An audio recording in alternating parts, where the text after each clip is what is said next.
do this on his own or do it like he did Keno, or does it really require a vote by the legislature, or does it even require more than that? Does it really require a vote of the people to change the Constitution? The governor has the authority to do it, in the opinion of Vorey, Sater, Seymour, and Pease, but it would be better if the legislature did it. With that, Luther Heckman, where are you? I'm here. All right, comment on that, would you? Luther's my special counsel, and when you're old, you gotta have a lot of people helping. Yeah, could you come up to the microphone so we can...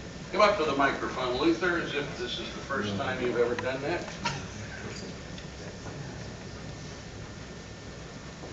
Thanks, John. I really appreciate that.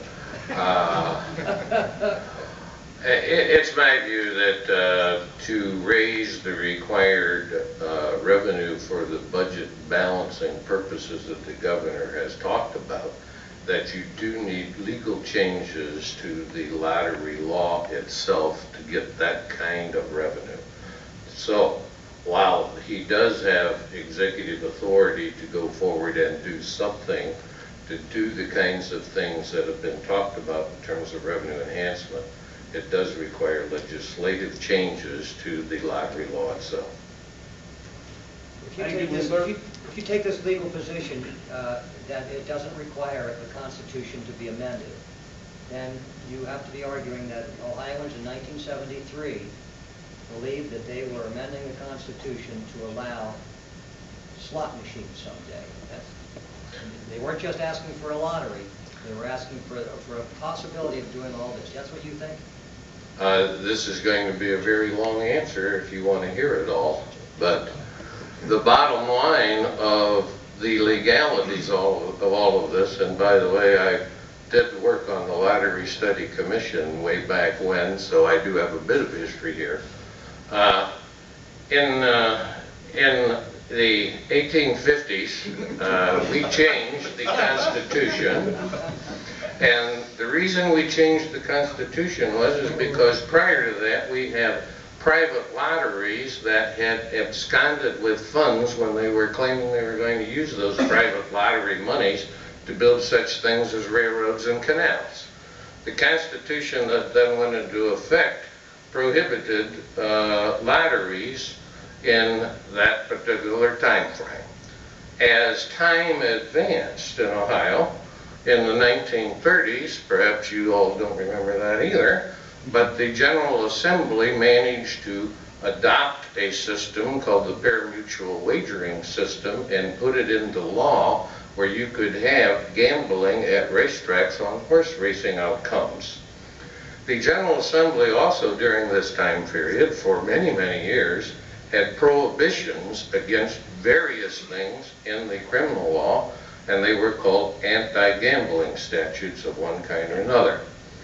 In the late 1960s and early 70s, we decided that we'd ought to take a look, because there was a craze sweeping the nation of state-run lotteries, which I believe started in New Hampshire.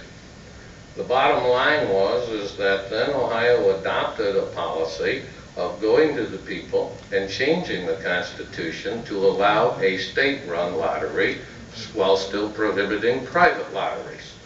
All during this time, of course, we continued to have gambling in this state at racetracks, among other places.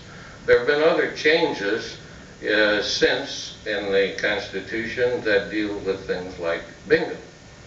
But the real question has always been, does the state constitution ever prohibit gambling, or has gambling been prohibited generally by the statutes that the state of Ohio have? It's clear that lotteries were prohibited until that was changed to allow a state-run lottery. There's a lot of lawyering that can go into this subject, but the real question is, are lotteries and gambling the same term? I think sometimes sloppily they have been thought of as being the same term, but they're not, in my opinion. And so consequently, to answer your question, I think that gambling can be authorized without a vote of the people if the General Assembly and the governor duly do the legislative process and do that. without going to the people. Why have most of the issues gone to a vote of the people that we've talked about in recent times? Because most of those issues have required that if they passed, that the General Assembly and the governor authorize gambling at particular places. Almost all of those things were requirements placed upon the General Assembly rather than authorizations. They were requirements. So, does that answer your question, Bill? Well, you are right, it was a long answer. I told you it would. I just don't want to get, so you believe Ohioans, by their 1973 vote setting up the lottery, that is the open door by which this would be allowed without another constitutional amendment? No. I've said all along, and I've tried to say it again, I don't think the Constitution prohibits the General Assembly and the governor from adopting legislation that authorizes gambling, just as a General Assembly and governor did when they authorized gambling, pari-mutuel wagering at racetracks.